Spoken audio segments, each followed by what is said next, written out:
Everyone, hello and welcome to day 5 of Known.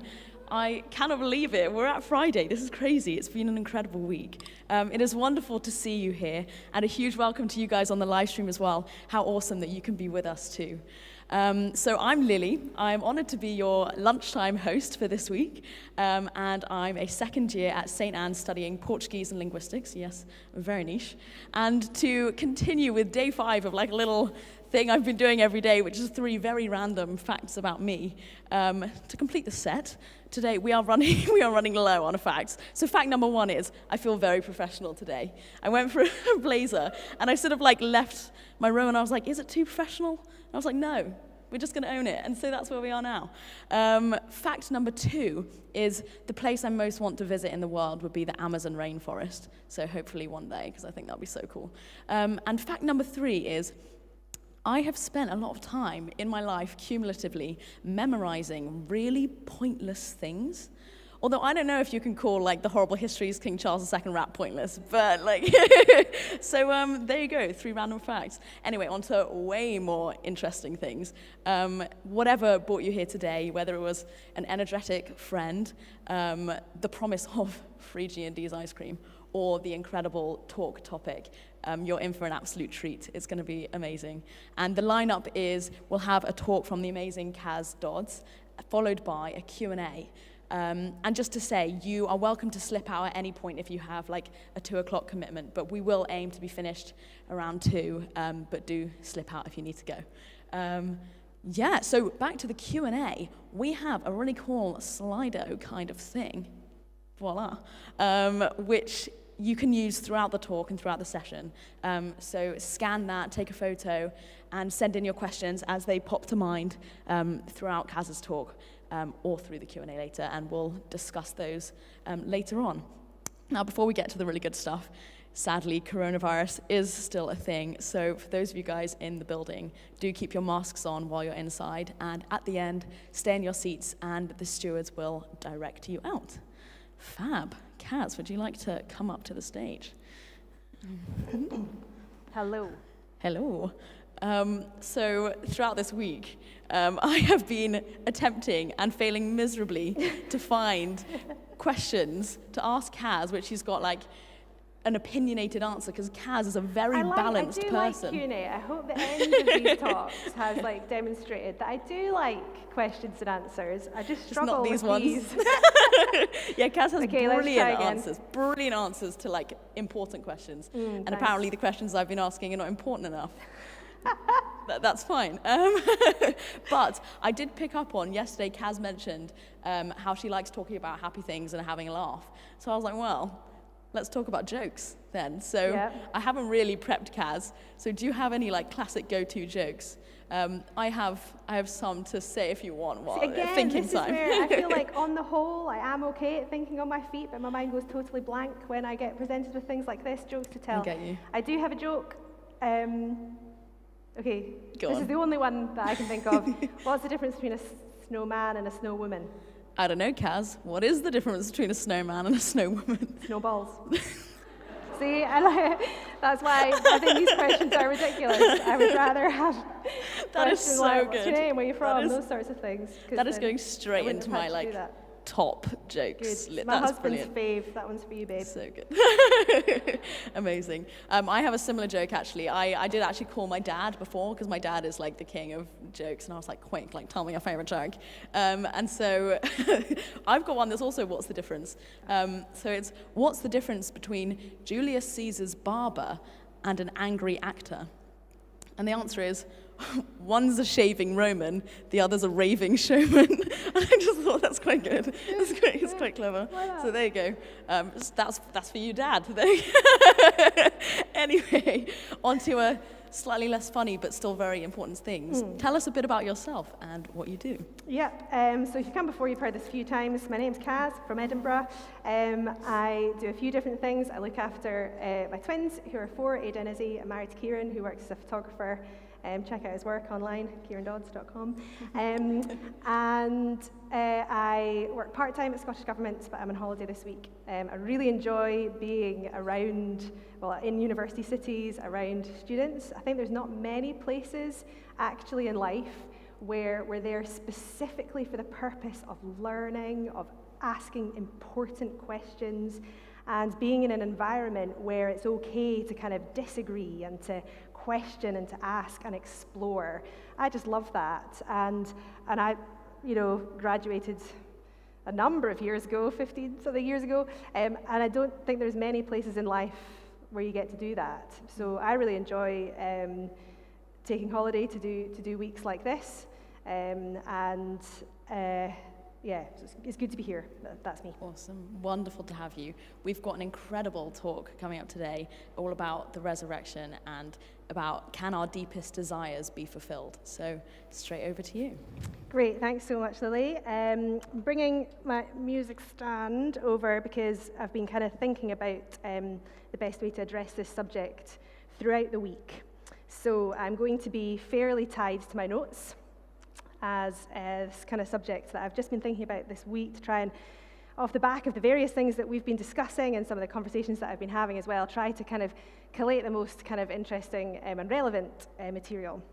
So forgive me for that. This is a huge question, isn't it? Can our deepest desires be fulfilled? We probably desire all sorts of things, don't we? Think of all the different people watching this, and I think we've probably got a whole load of different things that we want, that we desire, that we hope, and that we fear. I was jogging in Edinburgh recently, and in amongst the just kind of normal, everyday, mundane, outside one of the big theatres in Edinburgh that now I think is a COVID testing site, there was on two big kind of billboards some poetry, and it was a poem called "I Hope and I Fear" by the Royal High, which is a school kind of local in Edinburgh.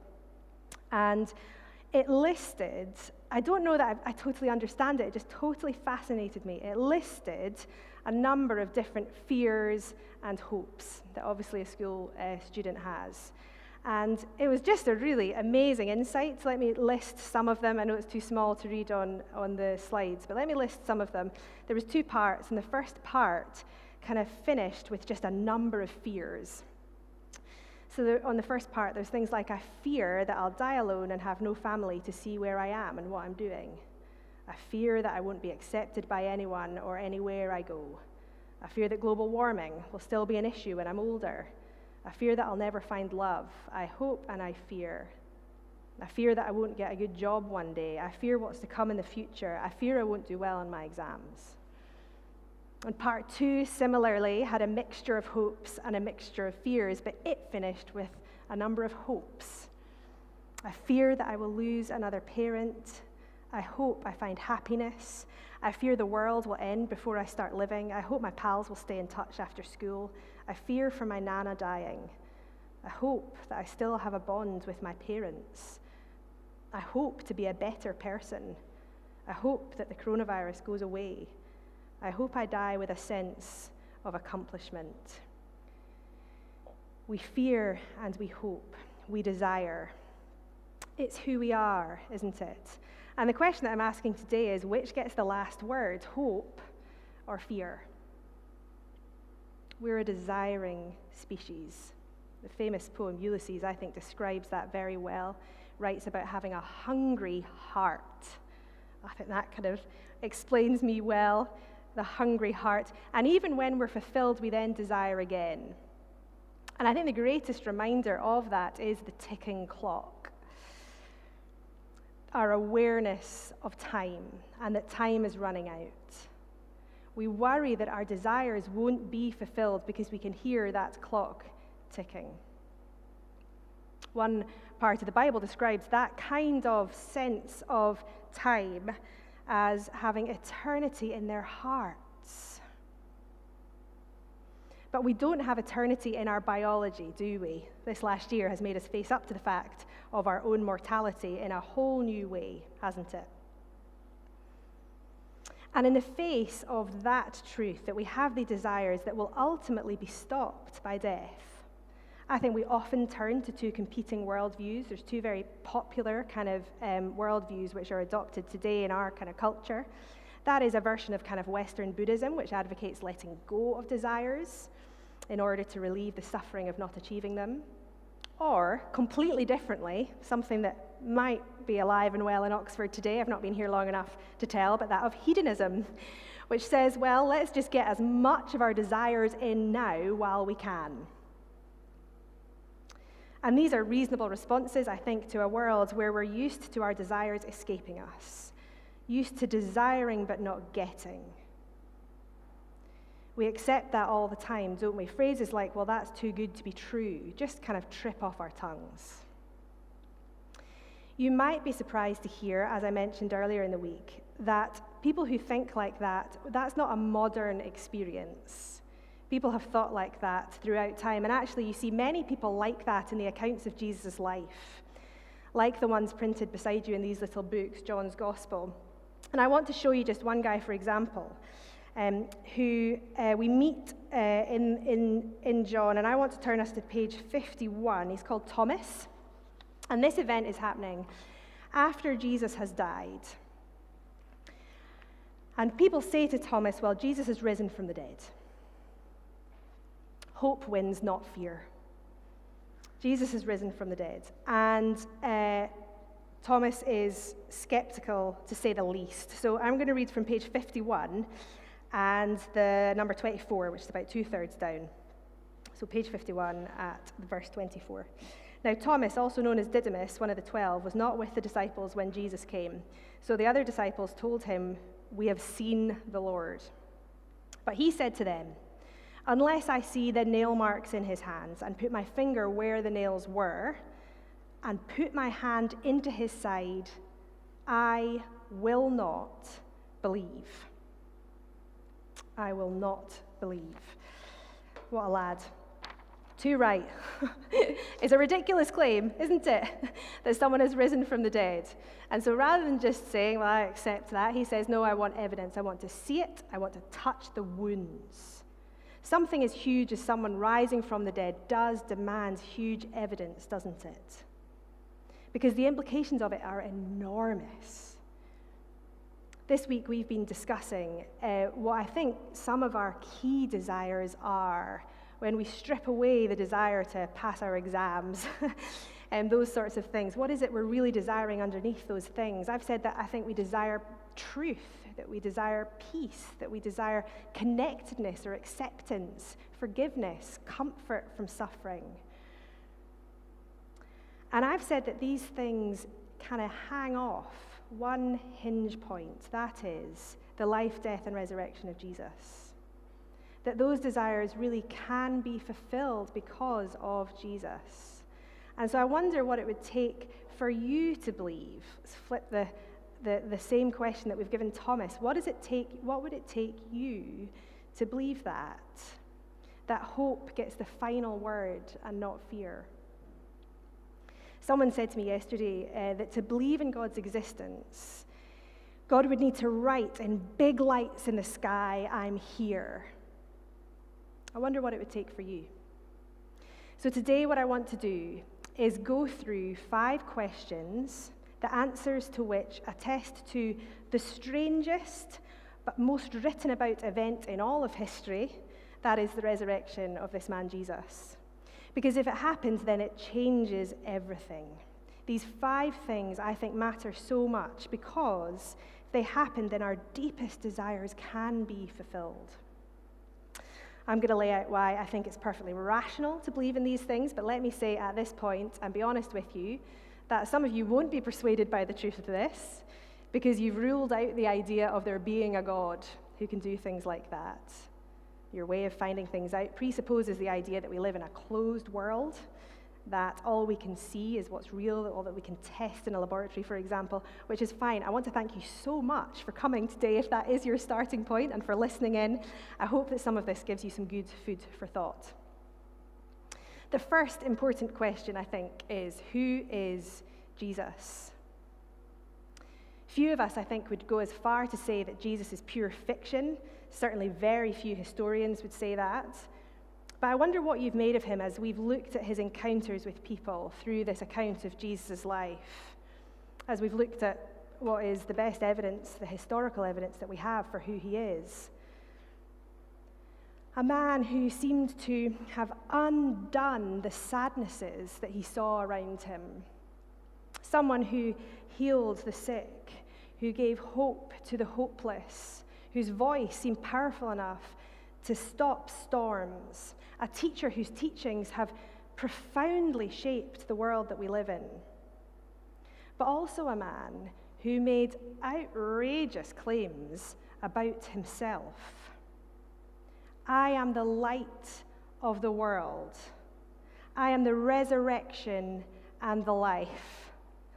Jesus made the claim that he was God's true son, sent from heaven to earth in order to bring people back to God. And it's when we see those sorts of sayings of Jesus that the kind of good teacher idea, the idea that Jesus could be someone in history that was a good teacher, well, it all starts to feel a bit far-fetched. Someone can't be a good teacher and think those things about themselves if they're untrue. C.S. Lewis, a former fellow of this university, said exactly that. He says, you can shut him up for a fool, you can spit at him and kill him as a demon, or you can fall at his feet and call him Lord and God. But let us not come with any patronizing nonsense about his being a great human teacher. I think the evidence leads us to conclude that he is what he said he is, the Son of God. Did he really die? That's our second question that I think is really important to address. This is something that the people around Jesus found so hard to believe because as they became convinced that he was the promised one, that he was the awaited Savior, they didn't think that he would die, a premature death, a criminal's death on a cross. If he died, surely it would be over. That couldn't happen, and then the worst thing happened, he did die. But some say that, and have actually suggested that Jesus didn't die, that his apparent resurrection can be explained away because perhaps it was a revival from severe illness or that sort of thing, that he passed out unconscious, he was put in a tomb, and so his rising again was more like a kind of revival from a coma rather than a miracle. And there have, of course, been some really interesting faked deaths throughout history, haven't there? In 2002, this man, John Darwin, and his wife faked his death to escape credit card debt. He went out canoeing, abandoned his canoe, and hid in his house while search rescue teams looked for a body. He and his wife managed to keep up this charade and moved to Panama in 2007. But then, unsurprisingly, he decided that he missed his sons too much. The man had kids. And he decided, he turned up in a police station in the UK saying that he had amnesia. Kind of Harold for Neighbours sort of storyline. No, too young. Okay, never mind. Was Jesus' death like that? Jesus' death was a public event carried out by expert executioners whose literal job it was to kill people. Before the crucifixion, the most gruesome death which the Romans could think of, reserved for the worst kind of criminals, Jesus would have already been subjected to hours of torture. Roman floggings were known to be horribly brutal, consisting of 39 lashes or more, which were inflicted with a whip of braided leather with metal balls sewn into it. His flesh would be opened on his back. Sometimes the back was so shredded that the spine would be exposed. A 3rd century historian whose name was Eusebius described a flogging, by saying that the sufferer's veins were laid bare, the very muscles, sinews, and bowels of the victim open to exposure. Many people would die from that experience alone before a crucifixion, but for those that didn't, they would carry their cross to the site of their crucifixion, where they would be nailed to it, nails driven through their wrists, their feet. Their arms would be stretched and shoulders probably dislocate, and the victim would slowly suffocate, unable to fill their chest with air. It was a brutal, brutal way to die. Even reading that is quite hard in front of people. It's a very effective way of killing people. And once that torture was over, Jesus' side was pierced in order to check that he was dead. The accounts that remain talk about blood and clear fluid coming out of his side, consistent with modern medicine, which tells us that heart failure can lead to fluid building up around the heart and the lungs. It's evidence like this that leads medical experts and scientific experts to conclude there was absolutely no doubt that Jesus was dead. There's no good reason, historically speaking, to think that he didn't really die. He was killed by expert executioners. That's where the historical evidence leads us. And equally as important of this question as did he die is why did he die? Why did someone who said that he had the power of life and death in his hands, why did he die? And his claim is that he came to do that voluntarily. Though his death looked like him being overpowered, he had said in advance that that would happen, that he came, in fact, specifically to do that, to die, to bear the punishment that we deserve, death. He says that death is a substitute. Jesus seems to be the Son of God. Jesus seems to have really died. The third question, was his tomb empty? There was significant opposition to the idea that Jesus was God from both Jewish and Roman authorities. They both had an interest in disproving the idea that Jesus was the Son of God, that he rose from the dead. And the easiest and most kind of authoritative way or successful way for those authorities to quash the rising movement of people who believed that Jesus did rise from the dead would have been to show them Jesus' body, to produce it.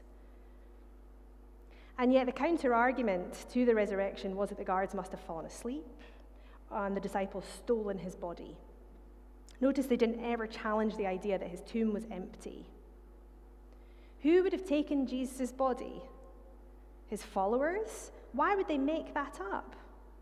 At the time, that lie, all that lie would do is cause them huge opposition, ultimately for many, their imprisonment or death. Our pal John Darwin, he had a motive, didn't he? Namely, thousands of pounds. He was out to make lots of money. The disciples had no benefit whatsoever to this kind of fakery. And so the fourth question, did people then really witness him alive? The earliest account that we have of Jesus being seen alive after his death is Paul's letter to the Corinthians. That's kind of considered to be one of the earliest Christian writings. And he writes at length about the resurrection, saying the number of different people who Jesus appeared to after his death and resurrection. He names them. He says he appeared to Cephas and then to the 12. Then he appeared to more than 500 at one time, most of whom are still alive. Then he appeared to James, to all the apostles. Last of all, he appeared to me. And it's interesting, isn't it, the kind of nature of the evidence that Paul is laying out. If he's making something up, you'd think he would be sketchy on the details. Perhaps he would say he did appear to lots of people, but now sadly they've died. And instead he goes on to say several names. It's like he's saying, why don't you go and ask? Go and check. Go and find out. Why would he do that unless he believed it was true? Paul didn't have any gain to be made by propagating this idea. He lost so much, in fact, because he did. He gained persecution, beatings, imprisonment, as did most of Jesus' followers. And okay, people might do that after being duped into believing that something's true, but to specifically do it for something they knew not to be true, that seems inconceivable. So let's return to our story of Thomas. We're in the fourth question. Did people see him alive after he died? And we get to get a little glimpse into one of those sightings after he died. That's back on page 51 in these books. If you want to pick up one beside you, you can check that I'm saying what's really there. And I'm picking up the story at number 26 on page 51. A week later, his disciples were in the house again, and Thomas was with them. Though the doors were locked, Jesus came, stood among them, and said, "Peace be with you." Then he said to Thomas, "Put your finger here. See my hands? Reach out your hand and put it into my side. Stop doubting and believe." And Thomas said to him, "My Lord and my God." The evidence that Thomas demanded was there. The conclusion that I'm left with in the face of this sort of evidence is that there were eyewitnesses who saw Jesus alive after he had died. The brilliant comedian Eddie Izzard a few years ago wrote very movingly and powerfully about the death of his beloved mum. He wrote that he longs for the certainty about life after death. And he said this: religious people might think life does go on after death. My feeling is, if that is the case, it would be nice if just one person came back to let us know that it was all fine, all confirmed. Of all the billions of people who have died, if just one of them could come through the clouds and say, it's me, Janine, it's brilliant, there's a really good spa. That would be great. Seems to me that the historical evidence leads us to believe that really happened in the case of Jesus, minus the spa comments.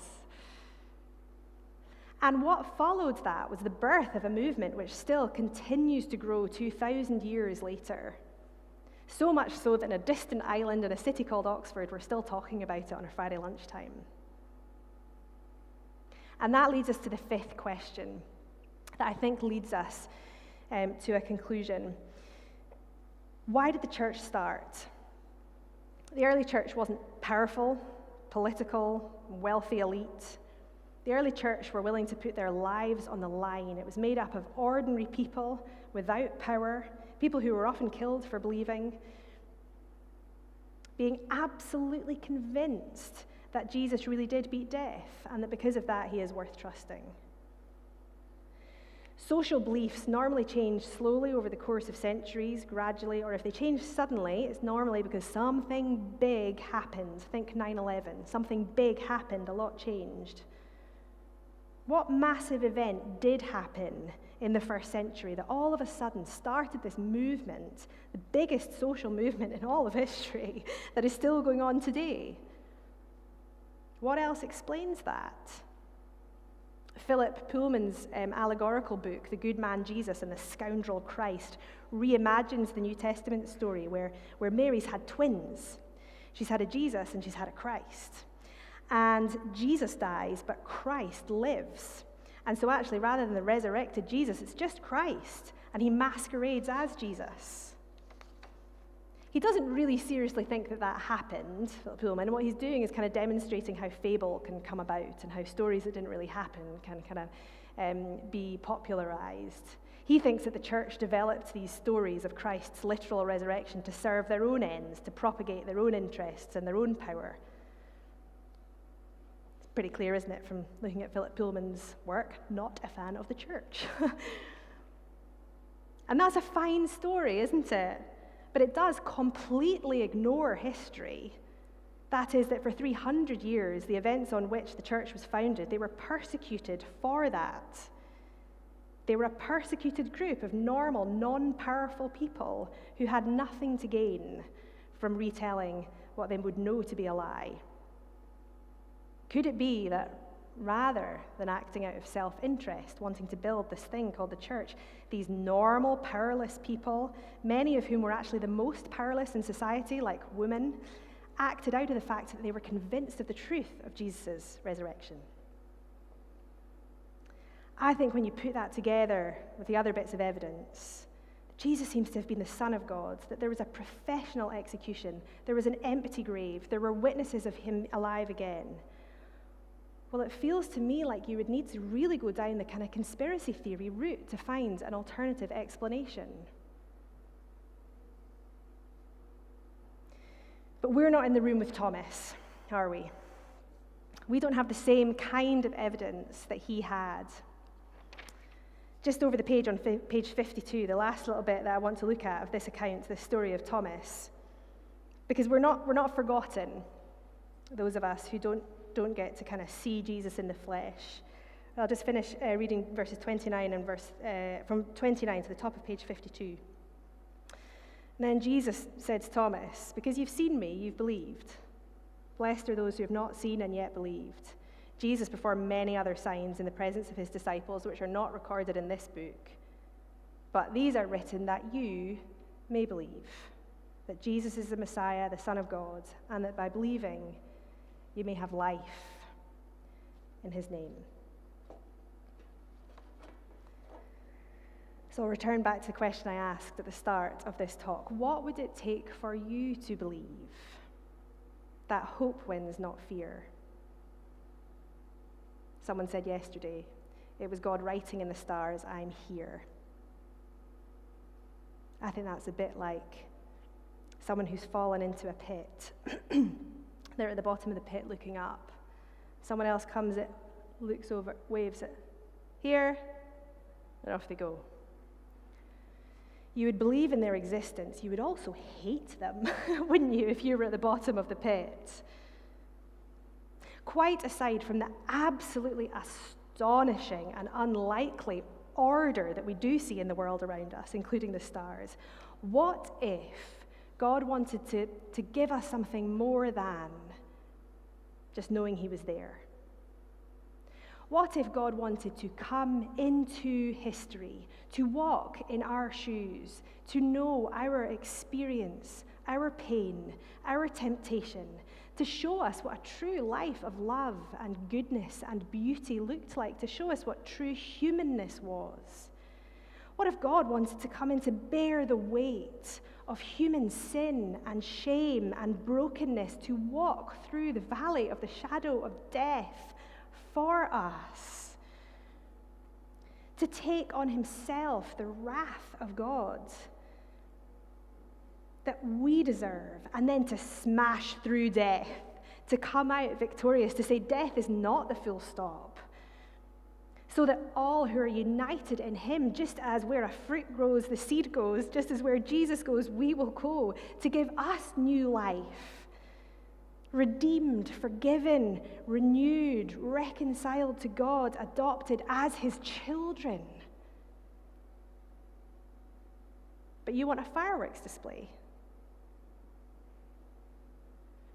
Well, the real God has done more than that. A simple message that we've been holding out to you this week is that Jesus is God, that he died for you, and that he rose from the dead. That by trusting in him, we can be forgiven, reconciled to God, and given the promise of new life with him forever. I want to suggest that rather than being too good to be true, Christianity is so good because it is true. Lots of you will still have loads of questions about that, so we're going to come to those. Others of you will have been listening along thinking, as I did as a teenager, thinking, why has no one told me that before? That sounds brilliant. I want in on that. And if that is you, then don't hold back on getting started in a relationship with God. You might want to say a very simple prayer. There's some words on the screen that you might want to use in your own time. You might want to say something like, Father God, I'm sorry for ignoring you. Thank you for sending Jesus to seek and to save me. And please forgive me and help me to live with Jesus as my Lord.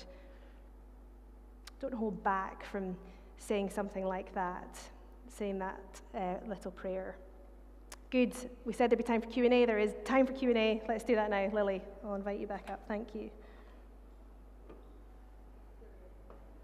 Thank you so much. That was amazing.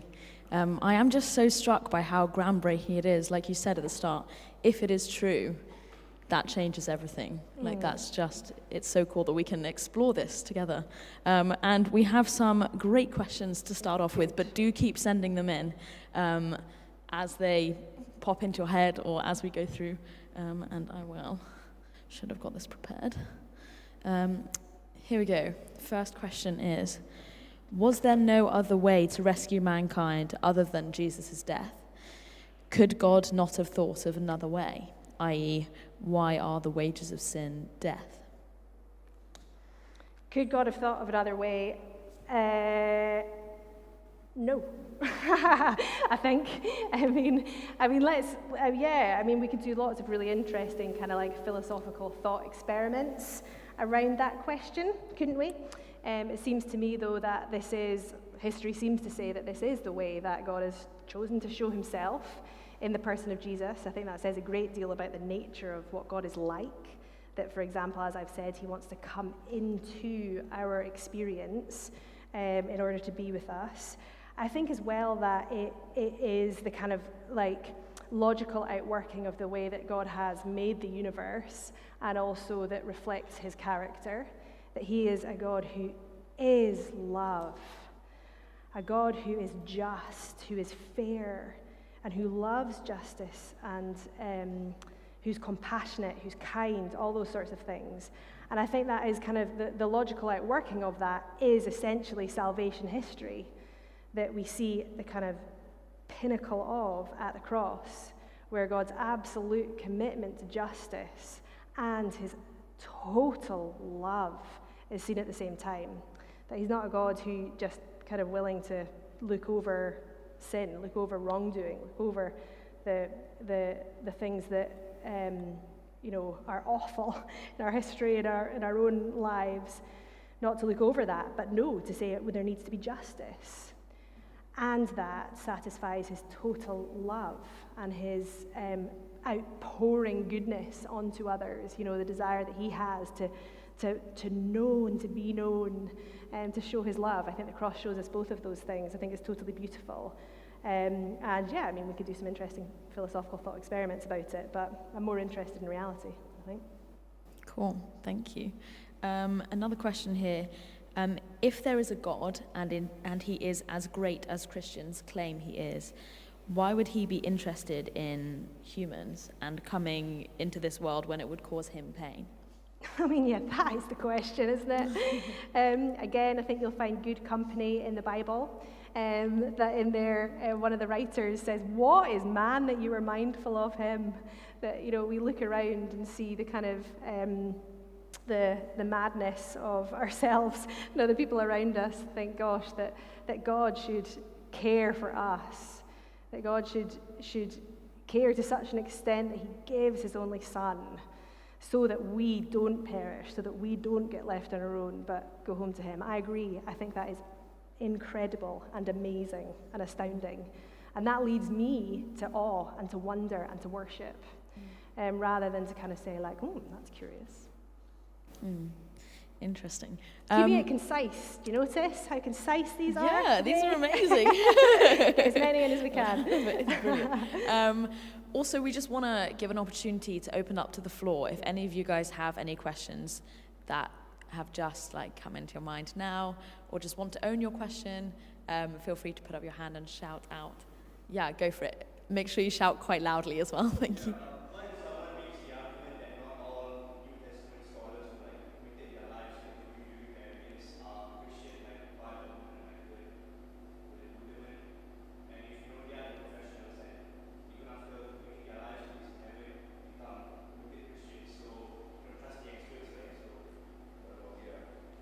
Yeah, thanks so much. So let me check that I've understood your question rightly. You've said, what do I make of the fact that not all New Testament scholars are Christians, that they've not committed their lives to Jesus after kind of studying the source material?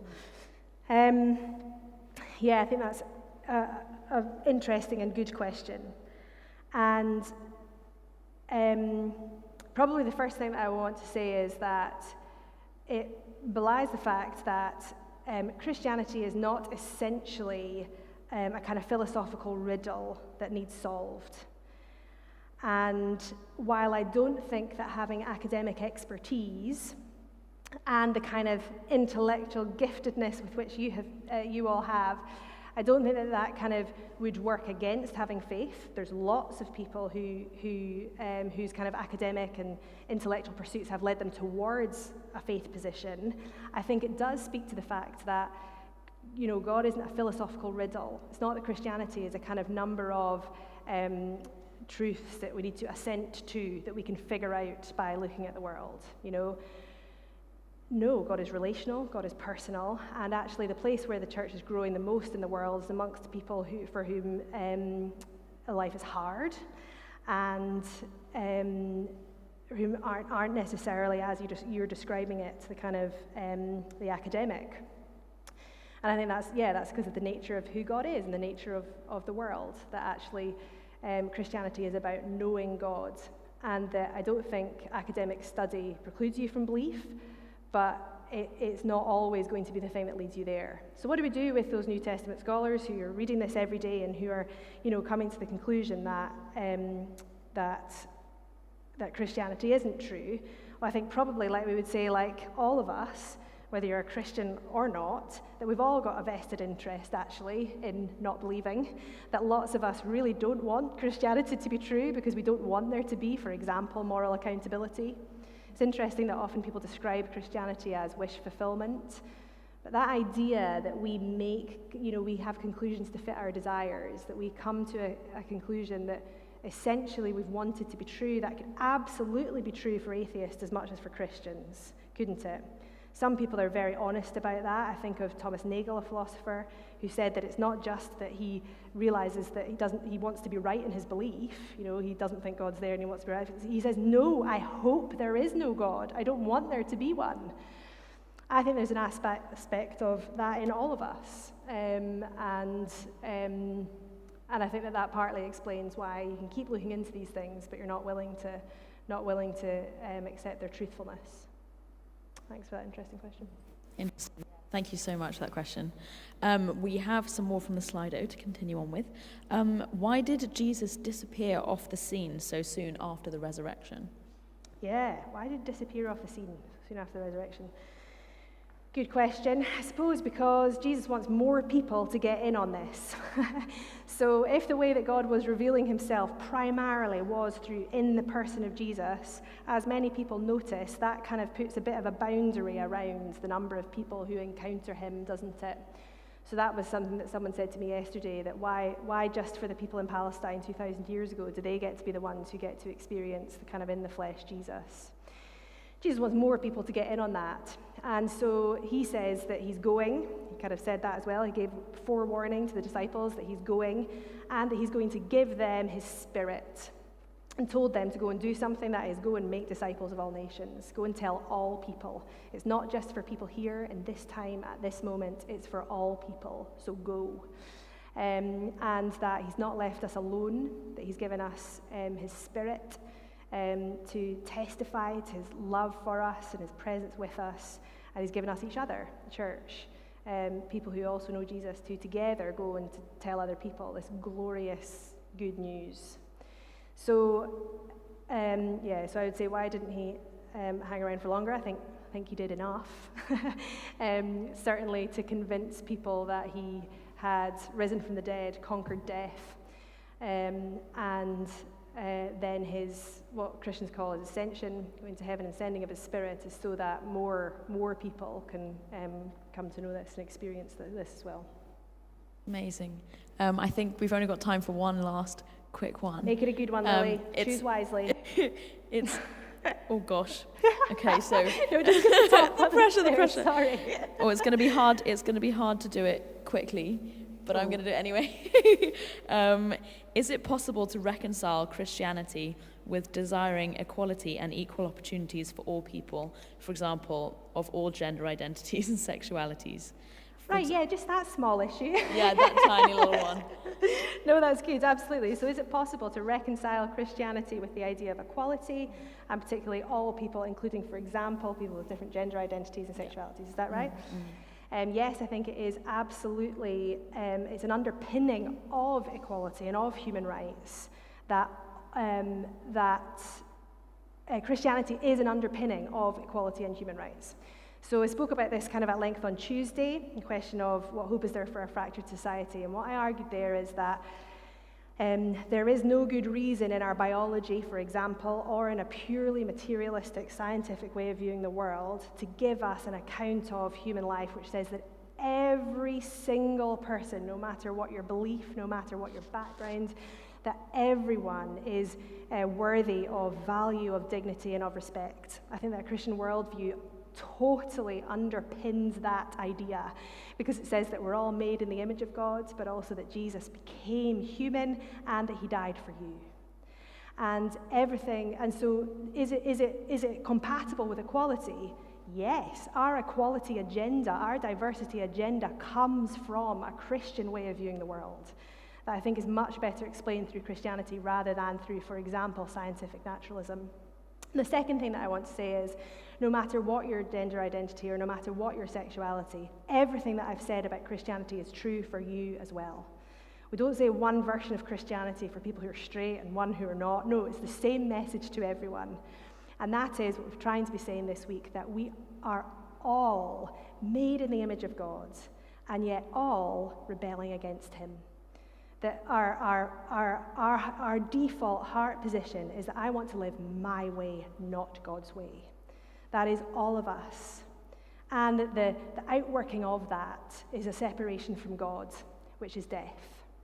That is the outworking of that. The solution to that is the beautiful message of Jesus, that he has come into our pain, into our suffering, that he has died our death and risen from the dead so that we can know God and be reconciled to him. That message is totally for you, no matter who you are or what your background is. I'm sorry if Christians have made it sound like that message isn't for you. That's not true. It is for you. And what a way to finish a week of talks about some of the biggest questions in life, but I'll do it there nonetheless. Yeah, thanks for the question. Yeah, and there are so many great questions. Thank you so much, guys. That is all we have time for in the Q&A part of today. But if your questions haven't been answered, or if you have more, please keep asking, and Kaz will be around after this event and really happy to chat to you guys. So yeah, keep those conversations flowing, and also grab, socially distantly, grab a member of like the known team who are around, or chat to the people who you've come along with, and yeah, just about what was interesting or what was confusing. Feel free to do that. And today is our last day of Known, but we have a talk this evening by the wonderful Jonty on Imagine a World Where No One Was Hopeless. So that sounds pretty incredible. Do check that out. And if you've missed any of the talks, they're all on YouTube, being wonderfully live streamed and are still up. So go and have a look at those if this has sparked your interest. And beyond this week, Known even continues in a slightly different format with an event that the CU runs called The Search, and you're about to get a little promo video for that.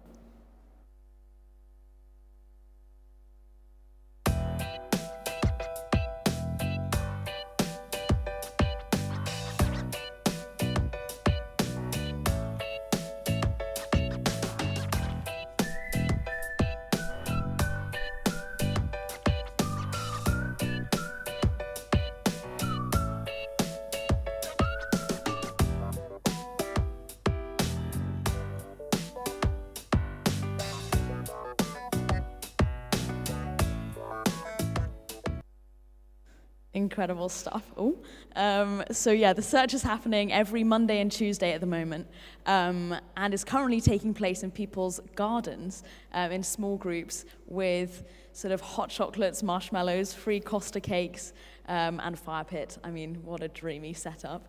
And yeah, the structure of it is like a small talk followed by an entire hour of discussion to discuss these big life questions, and it's completely open to all opinions and points of view.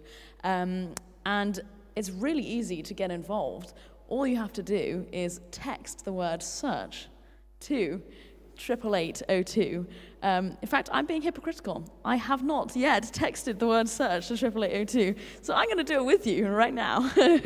But yeah, it's an amazing opportunity to discuss these things. And you never know, one day you'll just get a talk topic or something through on the weekly reminders that will just really spark your interest. And you'll be like, you know what, maybe I do fancy a free coffee and cake because, you know, you're only human. But yeah, and actually from the 17th, it will be moving back to the top floor of Costa with free coffee and cake there. So don't worry, the free cake follows you wherever you go. Exciting. So I've just done that. You guys have no excuse now. I did it while multitasking. Very proud. But yeah, that's an incredible opportunity, and you'll also get a link to join the Facebook group if you send a text. So yes, that brings us to the end of the event today. I'd like to say a huge thank you to everyone behind the scenes. There's so many of you guys who've done just amazing stuff this whole week, and we're so grateful. You guys are absolutely incredible. But yeah, I hope you've enjoyed, and it's been wonderful to have you. And if you're on the live stream as well, why don't you hop on a Zoom call with some friends if you're not already on one, and continue discussing these interesting questions. But please do enjoy the free ice cream and stay in your seats until you're directed out. Thank you.